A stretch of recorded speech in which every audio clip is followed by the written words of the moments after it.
जब भी आप खाना खाते हैं तो हमेशा कोशिश करिए कि खाना खाते समय बैठ के खाना खाएं, खड़े होके कभी भी नहीं, डाइनिंग टेबल भी नहीं। हाँ, उसके आगे का 7वां है या 8वां जो भी है, कभी भी खाना खाएंगे तो बैठ के ही खाना, खड़े होके या डाइनिंग टेबल पे कभी भी नहीं। ये डाइनिंग टेबल हमारे लिए नहीं है, पहले तो ये समझिए। जिन देशों में ठंडी बहुत होती है वहां के लोगों को गुर्दे का त्रास सबसे ज्यादा होता है, तो वो गुर्दे को बिल्कुल मोड़ के बैठ नहीं सकते जैसे हम बैठते हैं। कोई भी अमरीकी आदमी ऐसे नहीं बैठ सकता, आप देख लो कभी भी। यूरोपियन आदमी ऐसे नहीं बैठ सकता, जैसे उनके गुर्दे इतने फ्लेक्सिबल होते ही नहीं है। तो उनके लिए डाइनिंग टेबल है, उनके लिए कुर्सी है, उनके लिए सोफा है, क्योंकि उनके गुर्दे इतने ही दुखते, माने जैसे मैं बैठा हूं, उनके लिए है, अपने लिए नहीं है। ये अपने लिए तो जमीन पे बैठ के ही अच्छा है। तो कभी भी भोजन करना हो तो बैठ के करिए, खड़े होके नहीं। और हाँ, ऐसे आगे का नियम है। और कभी मजबूरी है कहीं पे, मान लो आप किसी के लग्न प्रसंग में गए हैं और बुफे सिस्टम है, तो आप अपना खाना प्लेट में निकालिए, कहीं बैठ के खाइए, खड़े खड़े मत खाइए। आयुर्वेद तो इतना कड़क भाषा में बोलता है कि जो खड़े होके खाना है तो नहीं खाना अच्छा है। खड़े होके खाना चौपायों के लिए, चौपाई माने जिनके 4 पांव होते हैं, गाय, मछली, भैंस, आदमी 2 पाया है, इसके लिए खड़े होके खाना एकदम निषिद्ध है। हाँ, ये ठीक है, ये ठीक है।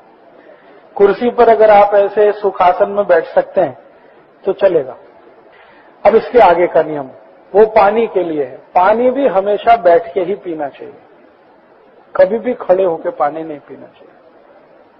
और इमरजेंसी में कभी ऐसी स्थिति हो कि मान लो हम किसी सड़क पे खड़े हैं, कल्पना करें, और हमारे पास पानी पीने के लिए कुछ भी नहीं है, ना गिलास है ना लोटा है, अब बैठ के पानी कैसे पिए? तो आयुर्वेद ये कहता है कि अपने शरीर को कमर से आगे झुकाइए, बेंड करिए, फॉरवर्ड बेंडिंग, और फिर पानी पीजिए, वो हाथ लगा के या ऐसे पान पोई में जैसे पानी पीने का है वैसे आगे झुककर, फॉरवर्ड बेंडिंग में। वो मजबूरी में, लेकिन अच्छा तो है बैठ के ही पीना कभी भी।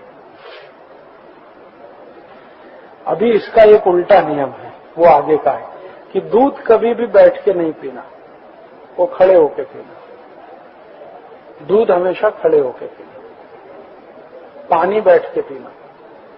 कारण उसका बता दूं कि दूध के बारे में मैंने बार बार कहा है कि उसमें थोड़ी भी एसिडिटी हुई तो फट जाता है। शरीर में दूध 4 तास में फटे तो अच्छा माना जाता है, लेकिन आप अगर दूध बैठ के पिए तो ये जो ताड़ू है ना, दूध इससे टच होके जाता है।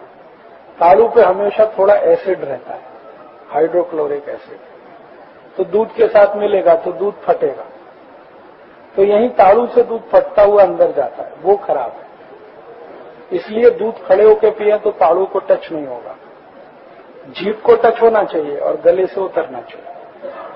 दूध के लिए नियम यह है कि उसको कभी भी मुंह में नहीं घुमाना चाहिए, पानी को हमेशा मुंह में घुमा के पीना चाहिए, दूध सीधे सीधे।